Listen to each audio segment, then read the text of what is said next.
In-depth journalism in the Memphis community, the Daily Memphian is of Memphis, not just in Memphis, and seeks to tell the stories of this city. TheDailyMemphian.com. Truth in place. The ruling on the field stands. We deliver jerseys, funny foam fingers, and everything you need for the game. But what you really get is so much more. FedEx Delivery. Game day spirit. What we deliver by delivering.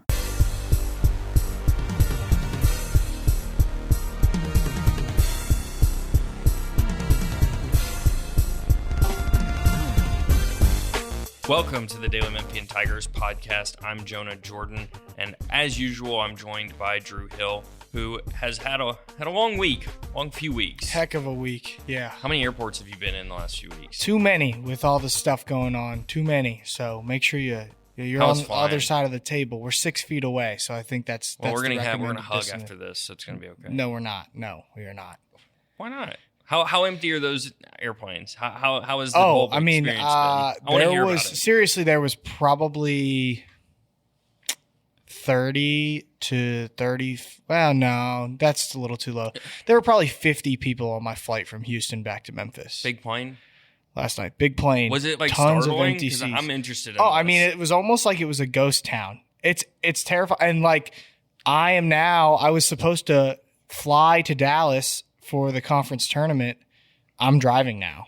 I'm driving. You're driving to Dallas. Not only because of that. It's not a bad drive. Not only because of that, but because when you drive, you have more flexibility about when you can come back. You know, if they were to lose to Tulsa or whatever, I could come back right away instead of having to wait. But yeah, no, part of it definitely is this whole coronavirus scare. And the Ivy League just canceled their conference tournament today. We don't think that's going to happen with the AAC. I think you're too. No, I think it's like what? Like there's money involved. There's a lot of money involved. It's right there. I mean, it's in 3 days. It starts Thursday. Right. So no, don't think that's going to happen with the AAC. It'll be interesting to see though if they do have fans at all these games, tournament games moving forward. I think there's a lot of I just saw yesterday night that the San Jose Sharks now there's a rule in place in Santa Clara where they can't have events with over 1,000 people. So that means that the San Jose Sharks are not going to be able to play with fans in the arena.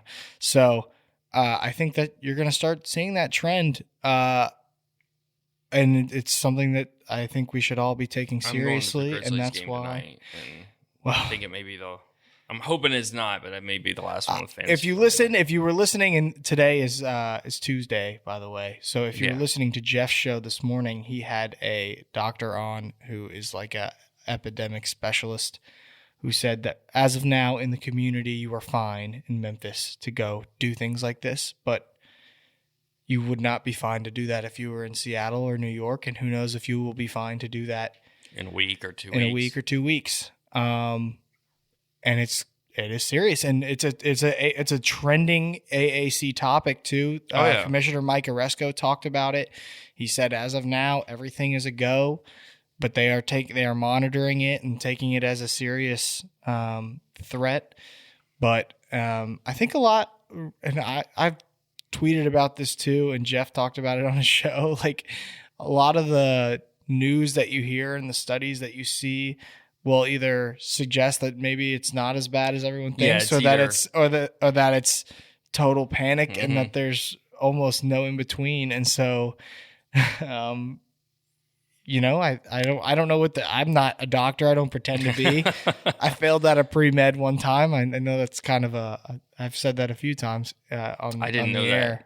that. Oh yeah, I know. I couldn't pass college biology. It was There's a reason. There's a reason you're a journalist. Yeah, there's a reason. If I walked in on Drew Hill and I'm not you were that my intelligent. doctor, I would be like, man, I gotta get out of here.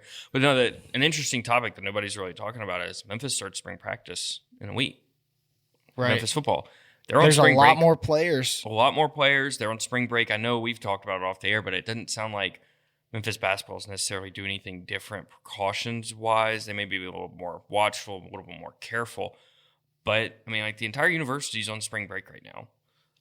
I'm interested to see if that kind of changes the dynamic, because, like, if one of these guys gets it, all of them are going to get it. Usually if one of these guys gets sick, multiple people get sick. If one of these guys gets staph or gets something like that, they quarantine them. They take them aside.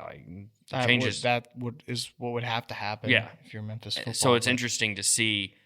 It's going to be interesting to see how they handle the next really 2 weeks, start of the spring practice, if they change anything, what precautions they take. But really, it's like, even though it's not a sports story, it is kind of dominating in the sports world right now. It's really interesting. Oh yeah, no, it affects pretty much everything. It's funny not to see the players shake hands. Yeah, after they give the fist bumps after the game. Well, no, sometimes they give the fist bumps. They waved after some of the games. They didn't shake hands in Houston either. I wasn't paying great attention to that, but I don't think that they did. But everybody's trying to avoid getting that Rona. Yeah, I know. Yeah, it is scary. But on another note, something that could be scary is Memphis losing their first round matchup on Thursday.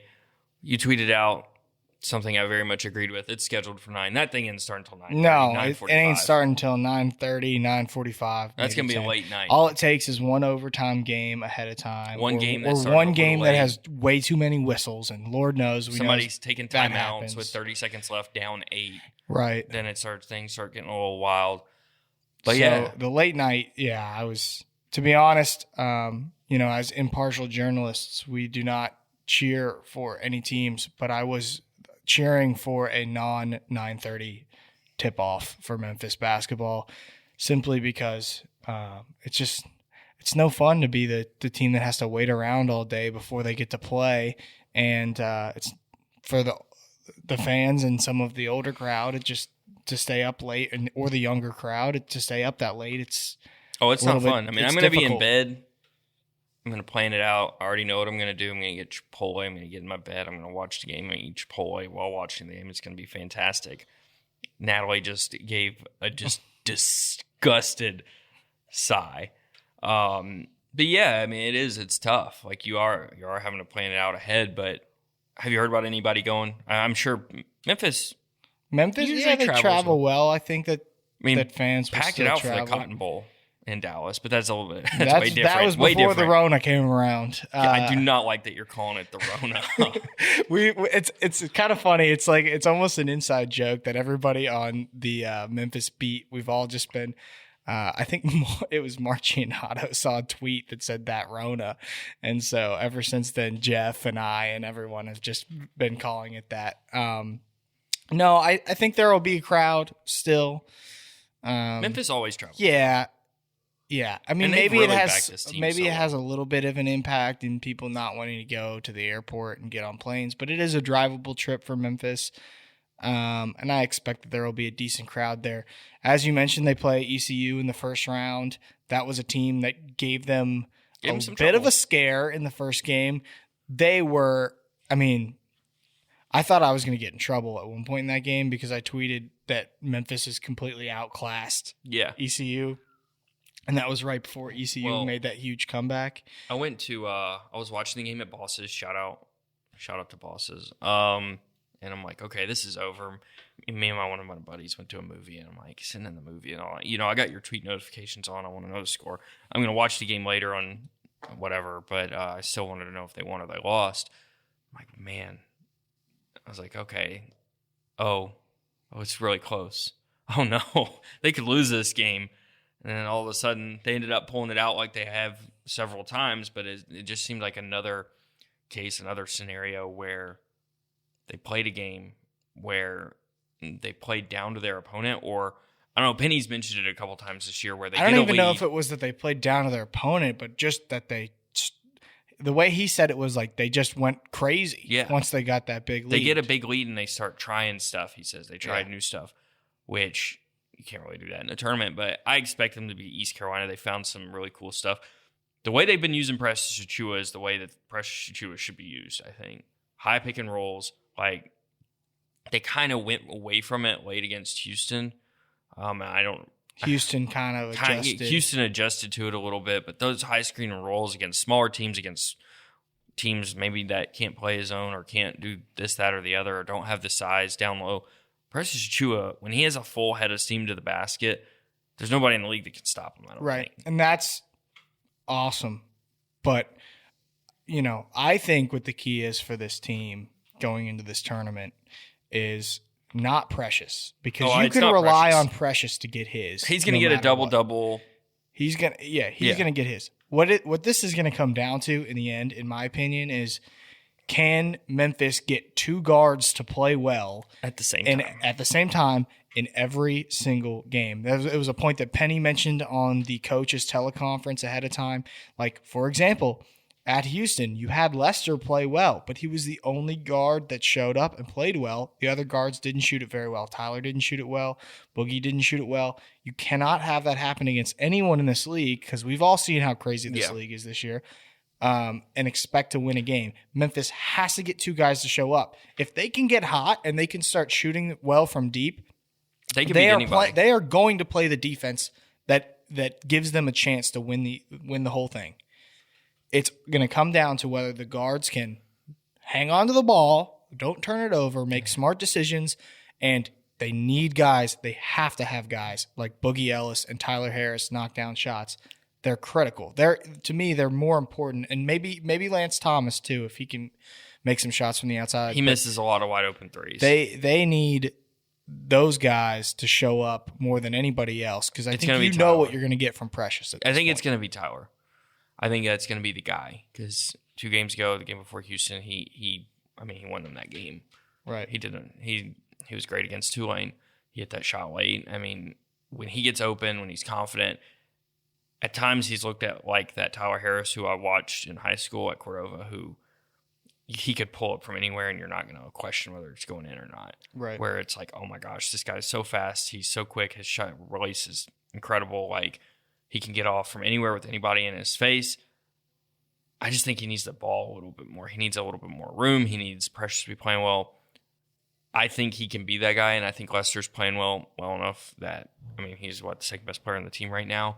Like, I think they can do it, but you're right. They need, those are going to be the two guys. Right. So I wrote a story. It's up on dailymemphian.com where I talked to, Memphis won those conference championships all in a row back in the, 2011. CUSA 2011, 12, 13.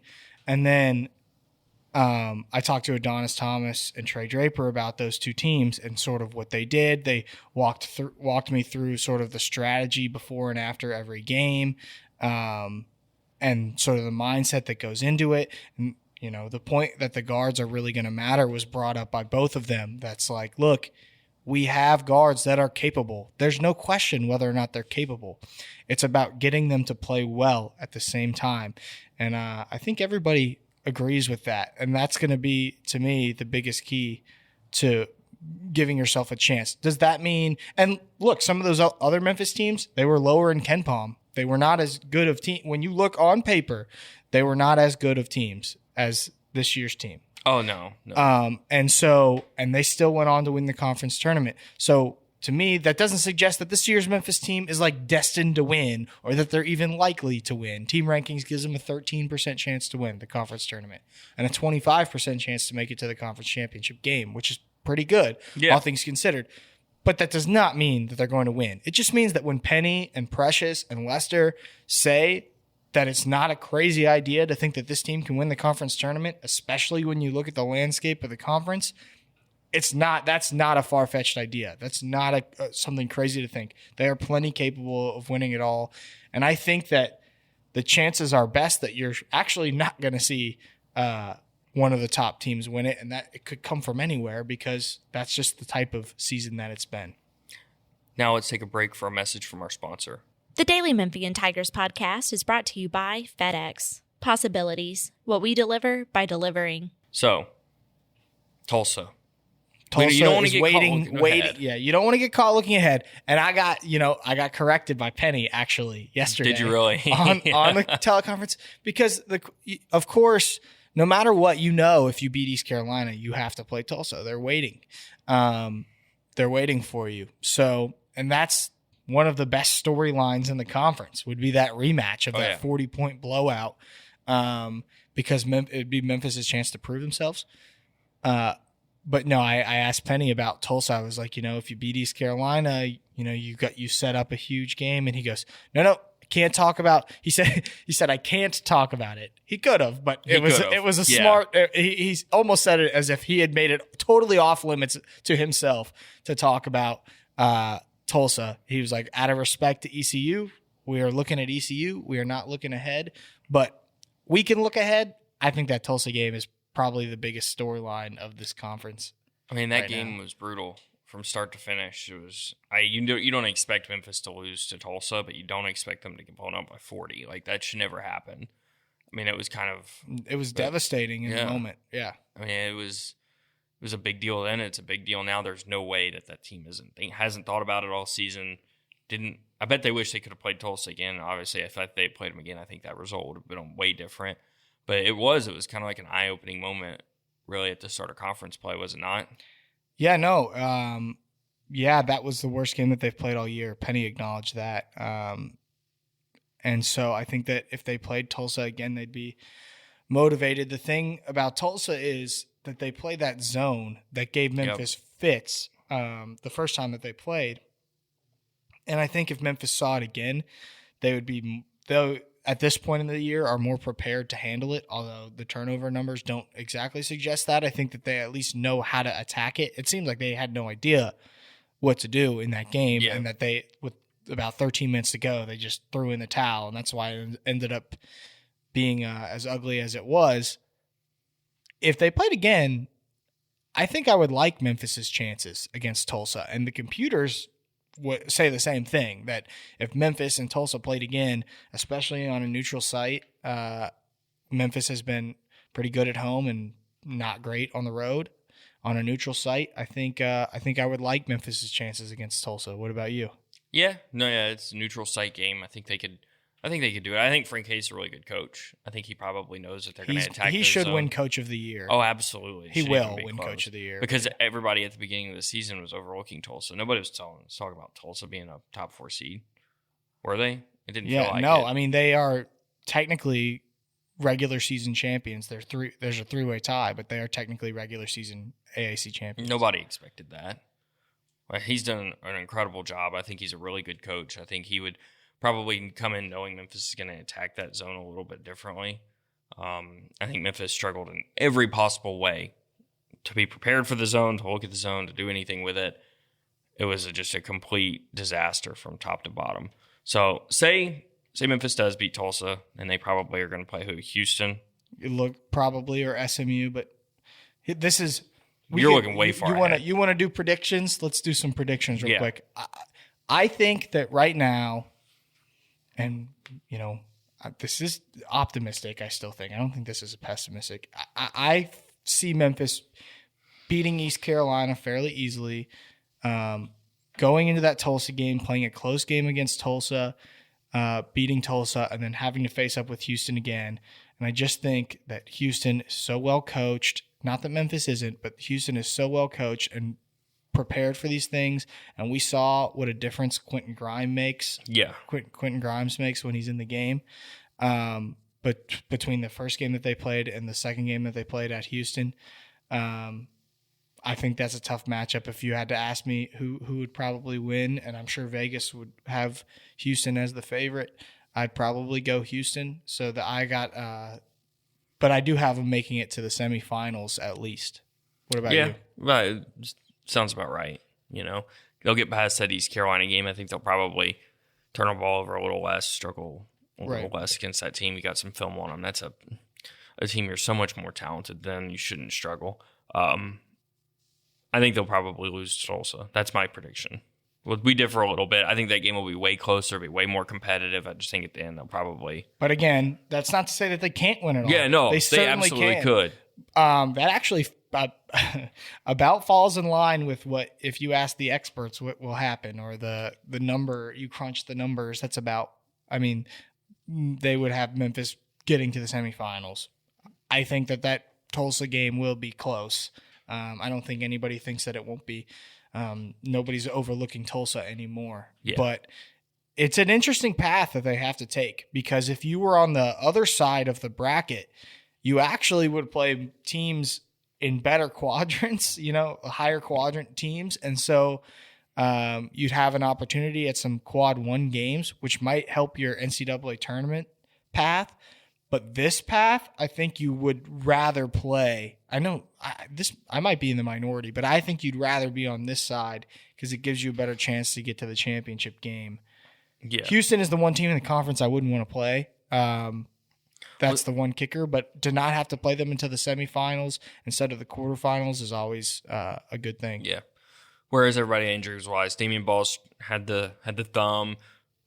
Alex Lomax hurt his knee in the middle of that game, but he came back. Lance Thomas went down at one point with an injury against Houston. He came back, too. He came back in, though. How's everybody health-wise? Malcolm Dandridge, where's he at? It feels like he's been on the court a little less lately. They're a little banged up for sure, but I don't expect any of these things are serious at this time. Damian just has a sprained thumb. When he left the Wichita State game, it was because he thought he couldn't really dribble or move.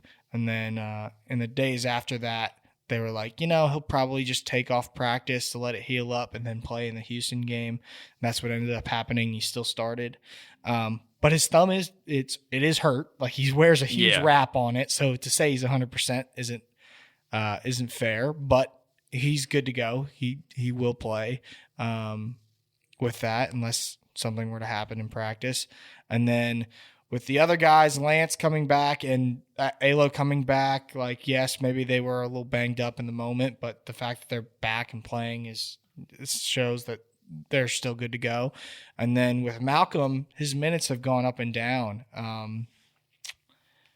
With Malcolm, I think a lot of whether he plays or not actually comes down to him. It feels a little matchup based too. It's him and them. It feels like depending on who sometimes he's been cleared to play. He practices most of the time. But there have been games this year where he's been worried about the knee. Like we saw him sit out. What was it? The SMU game? One of these games. One of the losses. It was either SMU or South Florida. And, they ended up losing, but I think a lot of that actually comes down to Malcolm and what Malcolm says he can and can't do. He's obviously he had 2 knee surgeries before the season, so I really never thought he was going to play. Yeah, no, a red shirt. I don't know if that would have hurt him, to be honest, to just sit out the whole year, but he wanted to play, and Memphis wanted to use him, and so. You're right. Some of it is coaching, and then some of it is Malcolm saying, what he thinks he can and can't do and where he is comfortable at the time. And so this season, there have been times where he said he's not comfortable playing a huge amount of minutes. And it's at some point it's up to the kid to be able to tell you yes or no, and you listen. Oh, yeah, you got to trust him. It's his body. Right. Yeah. So anything else you want to cover today? No, I think that's all the trending topics right now. Yeah. Little coronavirus, little AAC tournament. Well, yeah. I think that will wrap things up. And you can follow Drew on Twitter at DrewHill_DM and me at _Jonah Jordan. You can find the Daily Memphian podcast anywhere you listen to your podcasts. Thanks for listening.